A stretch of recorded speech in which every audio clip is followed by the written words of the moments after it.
네, 안녕하세요. 제2차 세계대전은 말입니다. 어느 정도까지 말을 해야 좋을지, 어디까지 말을 해야 좋을지 모를 만큼, 왜곡이 심각하게 되어 있어요. 어떻게 해야 역사학자들을 설득할지를 모르겠어요. 제1차 세계대전은 이제 그나마 사건의 연대기 정도는 인정할 수는 있는데, 제2차 세계대전은 일을 너무 복잡하게 꾸며놔갖고, 연대기마저도 인정하기가 어렵다고. 그만큼 구조적으로 만들어진 사건이라서요. 이런 역사는 연대기에 따라서 접근하기보다는 이제 주제별로 접근하는 게 좋죠. 그래서 주제별로 기술하다가 나중에 각 주제의 연결고리를 찾아가지고 이제 서로 이어가면 세계대전의 그 핵심을 이해할 수 있을 겁니다. 그래서 이제는 뭐 제1차 세계대전처럼 1, 2, 3, 4를 만들지 않고 주제를 뽑아갖고 이어가보겠습니다.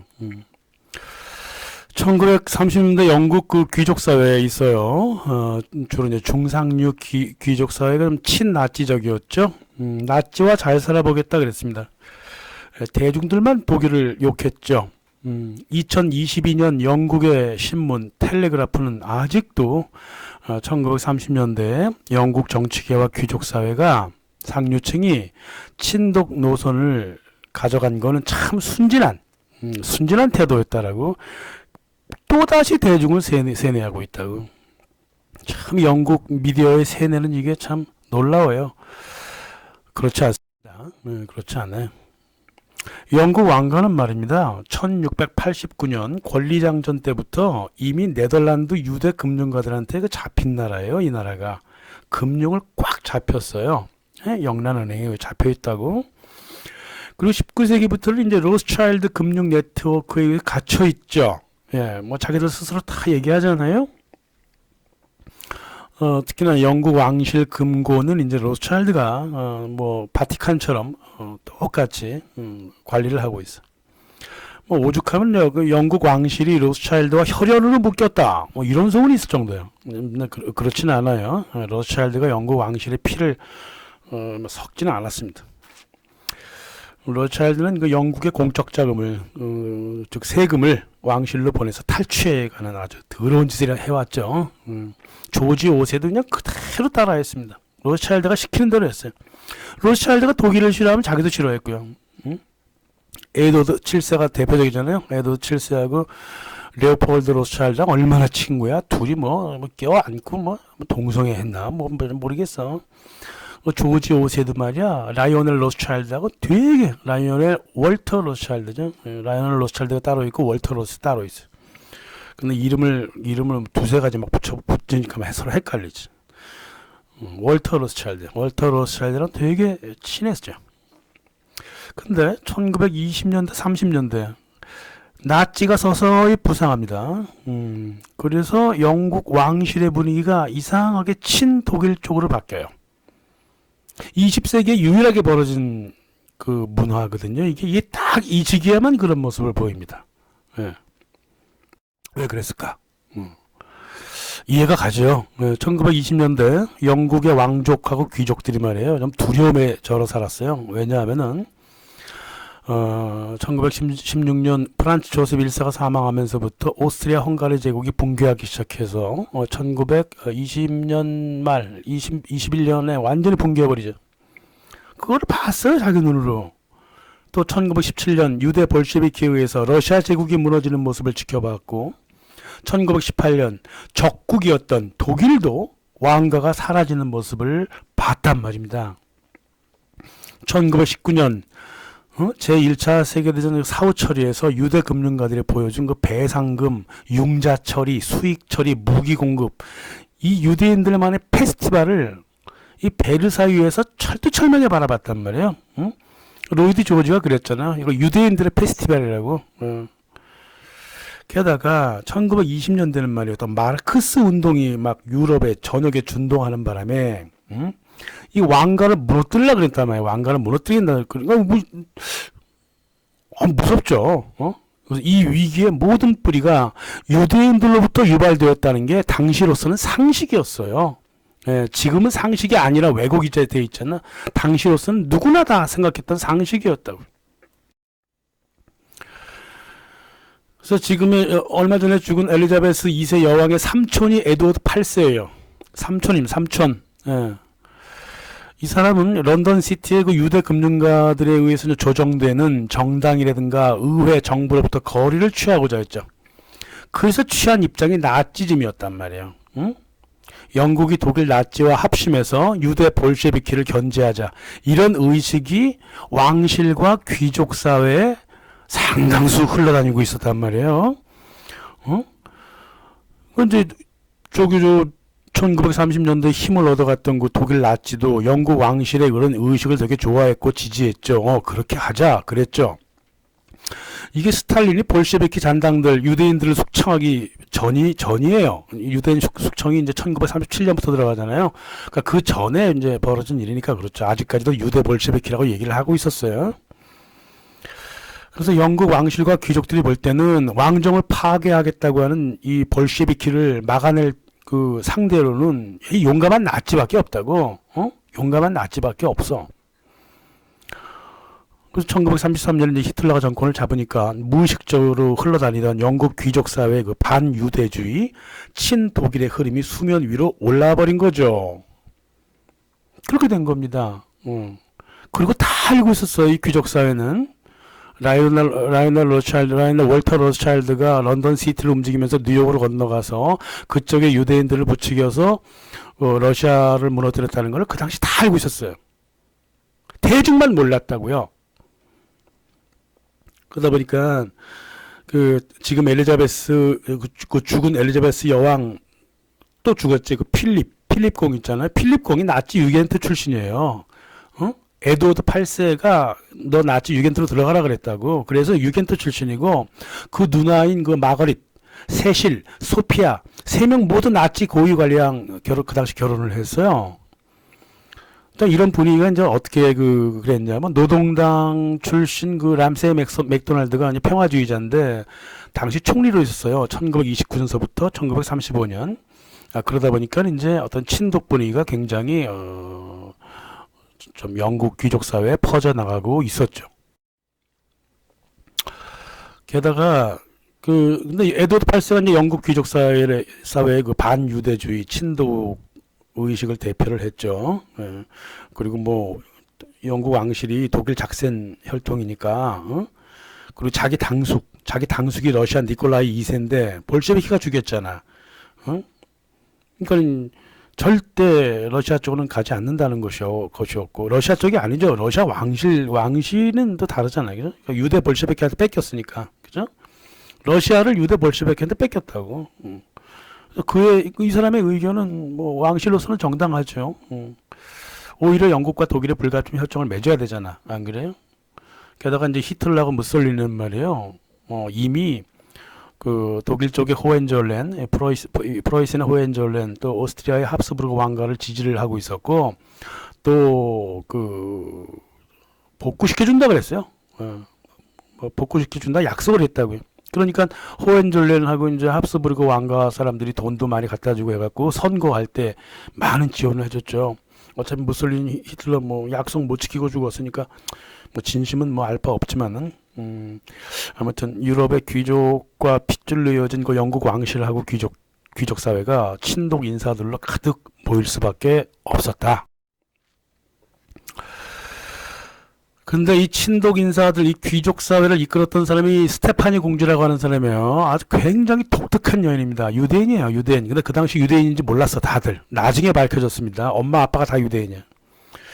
그리고 스테파니 공주가 런던에 거처를 마련해가지고 친독 귀족 사회를 이끌었는데, 그리고 자기를 대표하는 언론사가 타임스예요. 자, 볼까요? 이 여자 스테파니가 런던에 갖고 있었다는 그 클리블랜드인가 뭐 있어. 그 지역이, 그 땅이 전체가 아스토 가문 거예요. 로스차일드 사돈 가문 거라고. 그리고 타임스 있잖아요. 타임스 그 아스토 가문이 소유했잖아요. 그러니까 로스차일드와 아스토 가문이 짝짝꿍 해갖고 이 여자를 데리고 온 거지. 데리고 와서 쓴 거예요. 그렇게 볼 수밖에 없죠. 이 사람이 누구 간첩이냐면 합스부르크 그 왕가의 그 이익을 대변한다 그러면서 간첩질했다가 또 로드메어라고 하는 그 영국 그 3대 부자 있어. 그 사람의 개인 간첩이고 아돌프 히틀러의 간첩인 동시에 돈을 직접 받았어요. 직접. 얼마 받았다고 30만 마르크 막 이렇게 받았어. 또 아스토 가문의 간첩이기도 하고 로스차일드 간첩이기도 하단 말이에요. 이게 다중간 이 세상에 이런 다중 간첩이 어디 있어? 그러니까 그 당시에는 여인들이 좀 그 귀족 여인들이 말이에요. 이 뭐 말이 공주인데 이게 왕자랑 결혼하면은 공주가 되잖아요. 근데 왕자랑 결혼을 했어. 했는데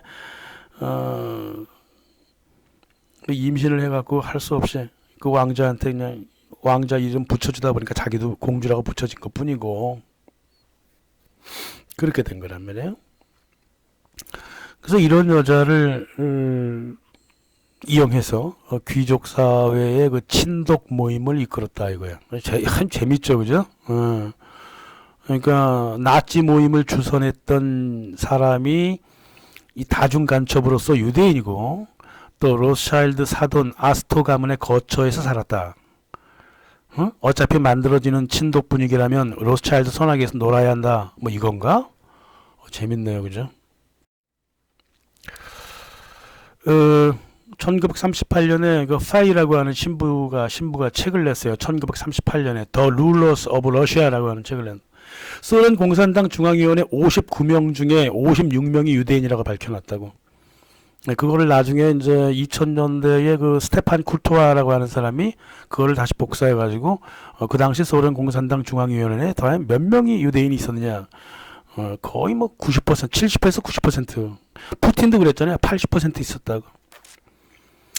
그러니까 왜 그 1938년에 밝혀놓은 걸 갖다가 그렇게 꽁꽁 숨겨갖고 2000년에야 우리 대중들이 알게 하냐고. 난 이게 기분 나쁜 거예요. 그러니까 귀족 사회들은 다 알고 있었어. 그러니까 반 볼셰비키 분위기가 정점을 찍어버리잖아요. 토리당도 이제 친독일로 넘어가고 웨스트민스터 공작, 뭐 워터루의 그 웰링턴 있잖아요. 웰링턴 장군의 그 고손자도 다 친났지. 이러던 다 넘어가 버렸다고요. 다시 말하면 이게 귀족 사회가 그랬다는 거죠. 대중 사회는 아무것도 모르고 있었어요. 그 토리당의 그 램세이 의원이라고 있어요. 악슈발드 램세이 의원이 세운 그 우파 클럽, 라이트 클럽이라고 있습니다. 그 초대 회장이 웰링턴이에요. 그리고 반전, 평화주의, 전쟁 절대 하면 안 된다. 그리고 반유대주의. 그 당시에는 반유대주의가 반전이었어요. 지금은 대중들은 거꾸로 알고 있죠. 반유대주의가 전쟁인 줄 알고 있죠. 그 당시로서는 반유대주의가 바로 평화주의입니다. 그래서 영국의 거부이자 뭐 처칠, 사춘, 런던대리 뭐 이런 사람들 가세하고 말이에요. 그래갖고 상당히 많은 그 반전 평화주의, 반유대주의 친독 단체가 생겨나기 시작했습니다. 이 친독 단체의 가장 대표적인 라이트클럽의 그 슬로건을 한번 살펴볼까요? 핵심 목표는 조직화된 유대 네트워크를 폭로하고 이에 대항하는 것이다. 보수당 내부의 유대 영향력을 청소하는 것을 회원과 모임의 첫째 목표로 삼는다 그랬습니다. 지금 2022년인데요. 지금도 이렇게 생각하는 분들 되게 많죠. 에드워드 8세도 똑같이 그 뉴욕하고 런던 시티의 유대인들이 세계 갈등의 원인이라고 알고 있었고요. 당시 정치적인 이슈로는 그 금융에 있어서는 유대인의 역할, 무기 감축, 군대 폐지, 혹은 뭐 군대 축소 이런 건 평화주의를 부르짖었단 말이에요. 그러니까 친나치로 갈 수밖에 없었던 거예요. 그 당시에서는 친나치가 귀족 사회에서는 친나치가 평화를 찾는 길이었다고 믿었기 때문에 그런 거란 말이에요. 지금이랑 정반대죠.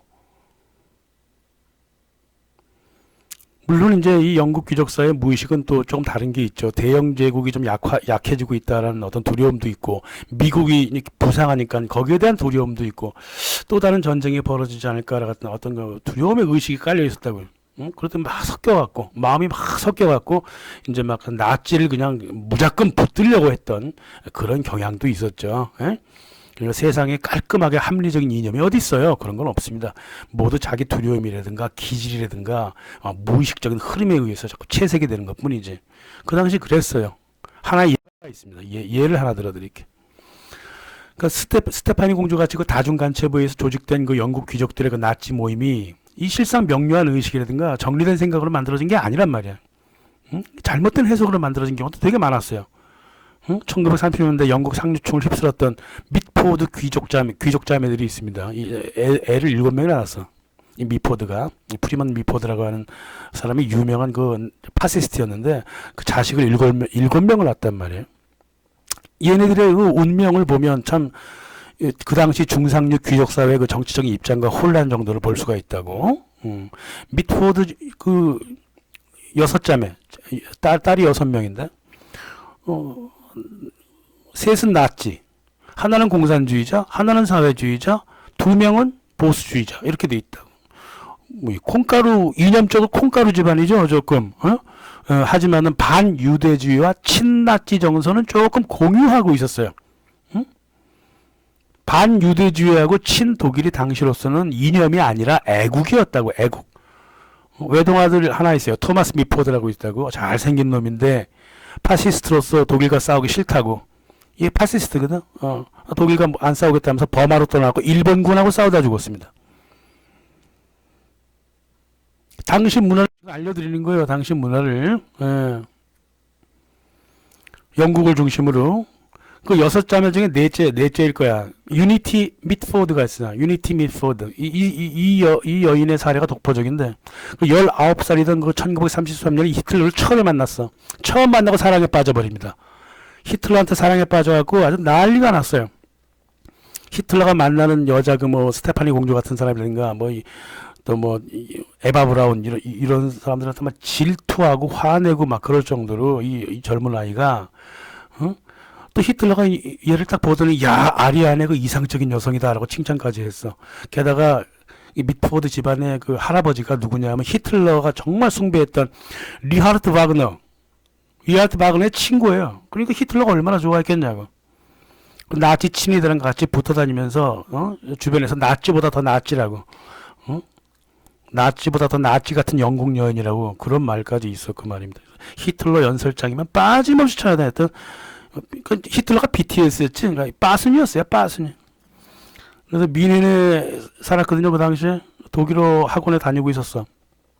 이 영국의 그 대독 선전포고, 영국이 이제 독일의 선전포고를 하는 소식을 듣자마자 히틀러가 선물로 줬던 호신용 권총으로 머리를 쏘아갖고 자살을 시도했단 말이에요. 근데 애가 뭐 총을 한번 써봤나? 그러니까 어떻게 내가 사랑하는 영국과 내가 사랑하는 독일이 서로 전쟁을 할 수 있는가? 이 26살의 영국 처녀가 애국심과 사랑 사이에 선택지가 없었지. 근데 총알을 잘못 해갖고 뒤쪽 머리인가 이렇게 스쳐 지나가는 바람에 정신 박약 증세를 얻었어요. 그래서 히틀러가 막 병원으로 쫓아왔죠. 그래서 이게 어떻게 된 일이냐, 막 이렇게 모든 조치를 다 취했는데 결국은 1948년 수막염으로 사망을 했죠. 아주 극단적인 사례죠. 그죠? 히틀러는 끝없이 영국한테 평화협정을 요구했고, 영국 내각도 왕실도 어느 정도 장단을 좀 맞추려 그랬어요. 네빌 챔버라인의 그 행동을 보더라도 항상 좀 이렇게 평화를 하려 그랬죠. 그죠? 또 영국의 기업계하고 또 독일의 기업계도 서로 만나고 있었고, 왕족들과 친선 관계를 맺고 있었습니다. 영독 친선협회, 도경 친선협회 다 있었어요. 여기서 몬테기 노먼도 만나고, 얄마르 샤트도 교류했고, 그리고 미트포드의 아버지하고 딸 다이아나가 자주 참석했습니다. 이 다이아나라고 하는 다이아나 미트포드 여자는 사진사들한테 그 보티첼리의 비너스 같다는 소리를 들을 만큼의 미인이었기 때문에 그 모임을 되게 빚을 냈죠. 그랬습니다. 그래서 협회에는 그 타임스도 들어와 있었고, 유니레버, 던럽, 토마스 쿡 같은 영국 기업 대표들이 들어와 있었고요. 독일에서는 이제 그 주영 대사 리벤트로프도 막 돌아다니고 있었고, 무임소 장관 루돌프 헤스도 참여를 했고, 이 당시가 그 영국과 독일 외교상 가장 친했어요. 형식적으로 상당히 독특했죠. 그죠? 그래서 이게 또 영국 왕실과 그 귀족계에 잠재했던 반유대 정서가 수면 위로 올라왔을 때고, 문제가 있다면은 반유대, 친독일, 반전, 평화주의를 지향했던 영국의 상류층 사회하고 대중 사이에 정보가 공유가 안 됐다는 소리야. 이 모든 사실은 2000년에 와서야 비밀문서가 해제가 돼버립니다. 그게 뭐가 비밀문서야? 그 당시는 다 알고 있던 건데. 그걸 2000년에 와서 다 해제를 했단 말이야. 그러니까 이거는 언제 묶었을까? 1945년 뉘른베르크 재판 있을 때 이 영국 귀족 사회의 그 친나치 정서가 도큐ment 그 자료들이 묶어놨겠죠, 그죠? 숨겼겠죠, 그죠? 그 대중들만 바보가 되어버린 거지, 뭐. 그러니까 이제 왕실하고 귀족 사이에서 일어났던 반전, 친독, 반유대 정서를 둘러야 했던 게 바로 월가와 런던 시티였어요. 월터 로스차일드, 아스토 가문의 그 저프리 더슨 같은 뭐 친독 행보가 있어. 로스차일드도 독일과 친하려고 그랬어요. 친독 정서가 문제는 아니었다고. 영국이 진정 친독 국가가 된다면 예전 계획대로 같이 합쳐서 소련을 공격하면 되거든요. 소련을 견제하면 되잖아요, 그죠? 문제는 거기에 있는 게 아니라 이 친독 정서가 동시에 전쟁 반대 반유대주의로 흘렀다는 게 문제였어요. 하물며 영국이 독일과 합심해서 소련을 붕괴시킨다고 해도 나중에 독일을 제어하기가 어렵다고. 이 유대 금융가들은 이렇게 바라본 거예요. 그래서 사람들을 모으기 시작한 거죠. 월터 로스차일드가 앞장서고 조지 버나드 쇼 이런 놈들을 데려다가 또 뭐 알베르 아인슈타인 이런 놈들을 불러다가 이제 방법을 토론을 한 거죠, 그죠? 하지만 방법 뭐 괜찮죠. 영국 왕실하고 독일의 친선 관계를 파괴하는 데 있어 갖고 일단 영국 총리가 스탠리 볼드윈이 있어. 이놈이 철두철미한 또 군산업체 그거잖아요. 대변인이잖아요. 미국에는 또 월가의 대변인 프랭클린 루즈벨트가 있어. 대통령이 돼버렸다고. 이 두 반독 정치인이 양국의 권력을 차지한 이상 사안을 그렇게 급히 처리할 필요는 없어요. 천천히 하다 보면 다 일이 처리될 거야. 일단 뭘 처리해야 되냐면은 왕위 등극 전부터 껄끄러웠던 에드워드 8세 혹은 에드워드 8세를 제거하지 못하면 최소한 심플슨 부인이라도 제거를 해야 돼. 왜? 심플슨 부인이 바로 이 독일 나치의 그 연결고리거든요. 그래서 얘를 제거를 해. 둘 중 하나만 처리하면 되거든. 그러면 나머지 뭐 그 스테파니 공주 주변에 몰려들었던 그 친나치 영국의 귀족 사회가 자연히 해체될 수 있다고 믿었단 말이에요. 총리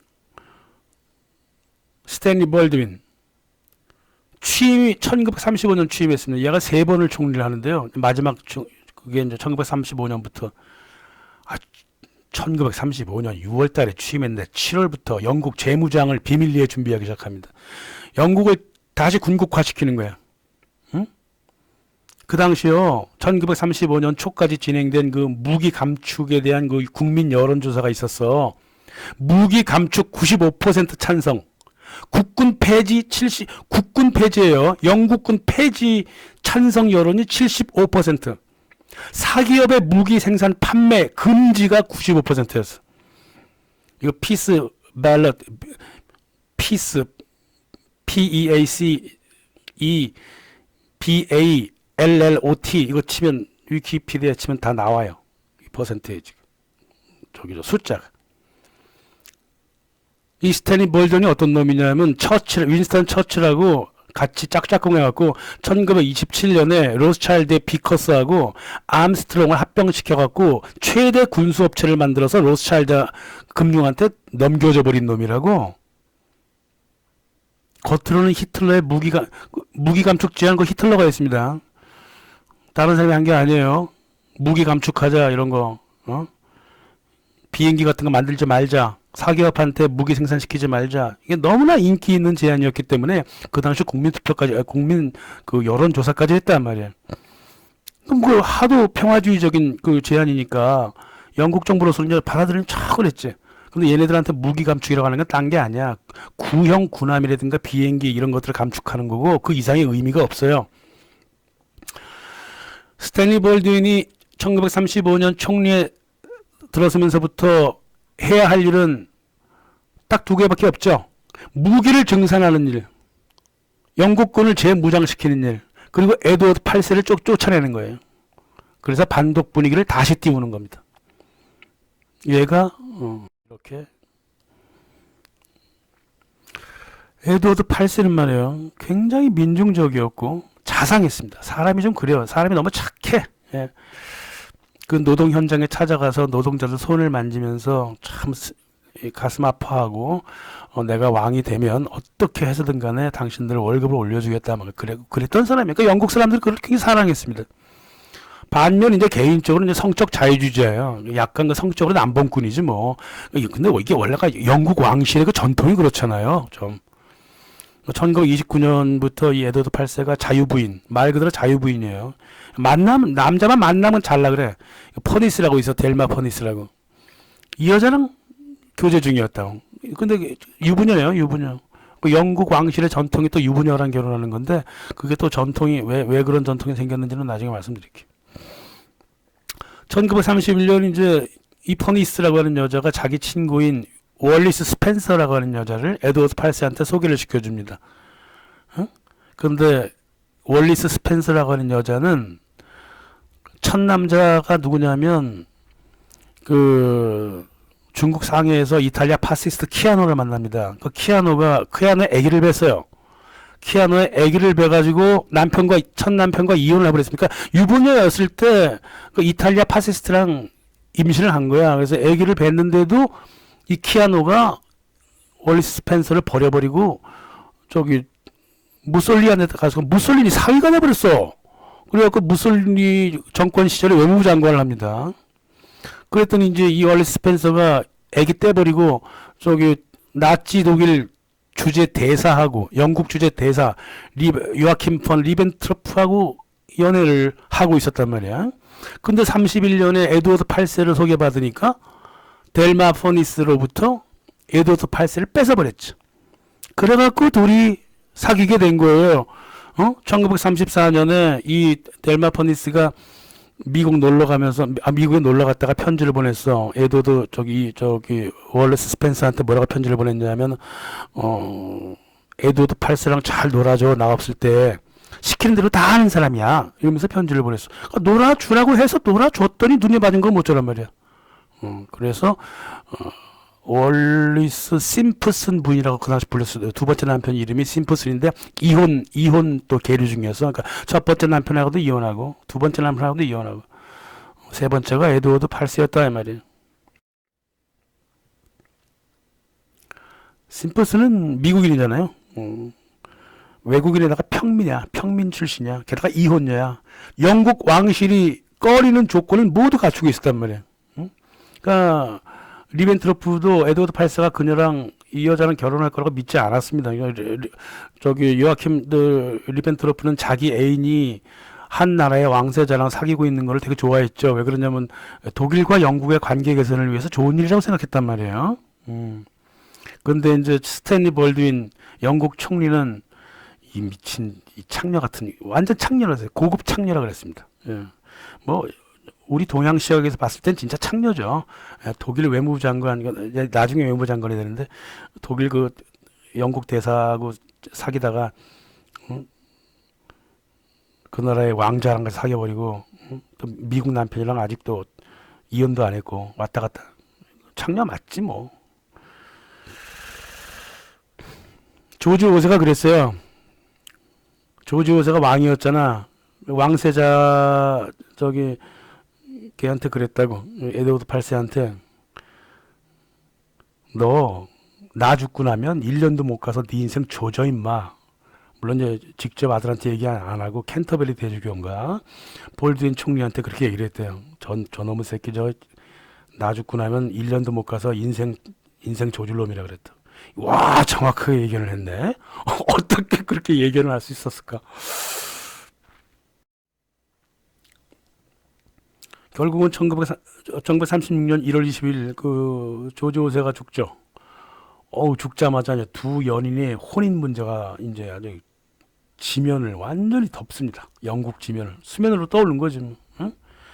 그러니까 수뇌부한테 있어서는 심프슨의 그 난잡한 연애 행실이라든가 이런 게 중요한 게 아니에요. 두 사람의 그 정치적인 네트워크, 정치적인 성향, 소시알 세트가 중요하다 이 말이에요. 심프슨 부인은 합스부르크 왕가의 스테파니 공주하고 절친이었고 또 요아킴 리벤트로프의 연인이었기 때문에 영국 정보부 MI5의 그 추적을 받고 있었습니다. 그래서 요아킴 리벤트로프로서는 이제 독일과 영국의 친선을 위해서 그녀를 이용했을지는 모르겠는데 영국 정부가 봤을 때는 심플슨 부인은 그냥 간첩이에요. 응? 그래서 총리 그 볼드윈은 왕보다 차라리 심플슨을 경계를 했죠. 응? 그랬던 겁니다. 이게 하나 지적할 점 말이에요. 영국의 정치적인 흐름은 일반 유럽과 달라요, 조금. 당시 영국 문화에서하고 친독이라고 하는 거는 반전이었고요. 내가 좀 두 번 얘기하는데 평화주의였고요. 반독 정서라고 하는 거는 독일에 반대한다는 거는 전쟁을 의미했다고. 그러한 문화가 만들어져 있었어요. 그래서 파시즘이라고 하는 것도 실은 민족주의 정도로 여겨졌기 때문에 그 아메리칸 퍼스트 같은 그런 개념을 갖고 있었다고. 그러니까 그 친나치 그 귀족 사람들은 그 브리튼 퍼스트라고 생각을 하고 있어요. 이 파시즘이라는 게 나치즘을. 그래서 민족주의 정신이 전쟁을 유발한다는 소문은 유대인들이 퍼뜨린 거죠. 그죠? 그래서 심플슨 부인은 친독이었고 그 반유대주의를 표방했던 영국의 파시스트 당수가 있어. 모슬리라고. 오스왈드 모슬리의 부인 다이아나 미트폴하고 굉장히 친했습니다. 이 파시스트 당의 슬로건이 뭐냐면 평화와 국민이었어요. 평화와 국민. 절대 전쟁 안 한다. 그랬단 말이에요. 반전이 당의 기본 원칙이었다고. 그리고 세상의 전쟁의 원인을 유대 금융 계열의 네트워크로 찾았기 때문에 독일 나치와 좀 비슷한 점이 있었죠, 그죠? 그래서 이 서구 미디어가 20세기 내내 반유대주의가 전쟁을 일으켰다는 착각을 일으켰지만 실제는 정반대였다 이거예요. 이 모슬리 부부는 그 1936년 베를린의 그 조세프 괴벨스 집에서 결혼을 했습니다. 둘이. 히틀러도 하객으로 참객을 했어요. 그 정도로 그 나치 지지자였고, 반전주의자였고, 그랬습니다. 그래서 에드워드 8세도 이 사람들을 자주 만나러 다녔죠. 그죠? 그래서 이 두 부부는, 심플슨 부인이 왕비가 되어야 된다. 이렇게 얘기를 했죠. 그래서 그렇게 그 둘이서 결혼을 해야지만이 영국과 독일의 평화를 가져다 줄 것이다라고 얘기를 했고요. 또 처칠도 뭐 결혼해도 되게 이랬어요. 속으로 되게 난감했겠지만은 생각이 조금 다른 게 있어서 처칠이. 게다가 처칠리의 그 마누라가 클레멘타인이거든요. 클레멘타인하고 다이아나 미트포가 서로 사촌지간이야. 그 사돈이죠, 사돈. 게다가 다이아나 미트포그의 그 두 자매가 있어요. 제시카 미트포그하고 이제 데보라 미트포그가 있는데 이게 처칠의 조카 며느리라고 또. 그러니까 영국의 귀족 사회가 얼마나 서로 간에 끈끈이 묶여 있는지 아시겠죠? 여기에 바로 나치 사상이 들어가 버렸으니,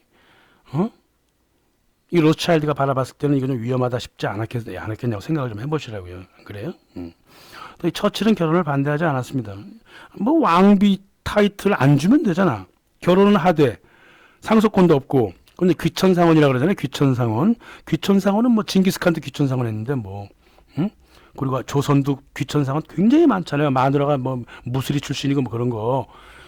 뭐 어려워. 영국도 그래요. 영국도 루이 14세도 귀천상원 했잖아. 마누라가 한 낮은 수준의 그 귀족이었다고. 몰래 결혼했잖아요. 대신 왕비 타이틀은 안 주면 되는 거예요. 그렇게 하면 된다고 그 당시 생각하고 있었단 말입니다. 에드워드 8세가 왕위에 오르니까 내각과 의회가 이를 심각하게 다루기 시작했죠. 왕실도 왕의 마음대로 흘러가진 않았어요. 주변에 전쟁광 천재였다고. 응? 전쟁광 천재였어. 그리고 볼드윈 총리는 여론의 문매를 맞기 전에 이혼하라 그랬고, 미국으로 보내버리라 그랬고, 이혼한 외국인 평민과 왕이 결혼을 하면 왕실의 위험이 심각하게 떨어지지 않느냐? 그러면 아일랜드하고 그 식민지 통치에 어려움이 있다. 이 식민지 장관들이 당신을 지지하지 않을 것이다. 이러면서 막 옵저버리든가 뭐 타임즈 언론 플레이를 막 했습니다. 두 언론사가 모두 아스터 가문 건데 타임즈하고 굉장히 협력을 많이 했죠. 그래서 어떻게 얘기했냐면 결혼하고 왕위에서 물러나든가 아니면 심플슨 부인을 버리든가 선택하라고 요구를 했어요. 아니면 내각이 총사퇴할 것이라고 막 위협을 했다. 내각에서 그런 사퇴한다는 얘기 없었거든요. 그래서 결국은 에드워드 8세가 1936년 11월 11일 즉위한 지 326일 만에 왕의 자리를 내려놓습니다. 사랑하는 여인과 헤어질 수 없다는 게 그 이유였어요. 그 참 혹시나 미국으로 망명 갈까봐 FBI가 그 루즈벨트한테 전문을 쳐가지고 심정적으로나 실제 네트워크로나 이 두 부부가 지나치게 친나치적이다 이래갖고, 그러니까 루즈벨트가 두 부부 미국에 망명 혹시나 오게 되면 밀착 감시하라 그렇게 얘기했죠. 결국 이 사람들은 이제 프랑스로 가기로 돼 있었어요.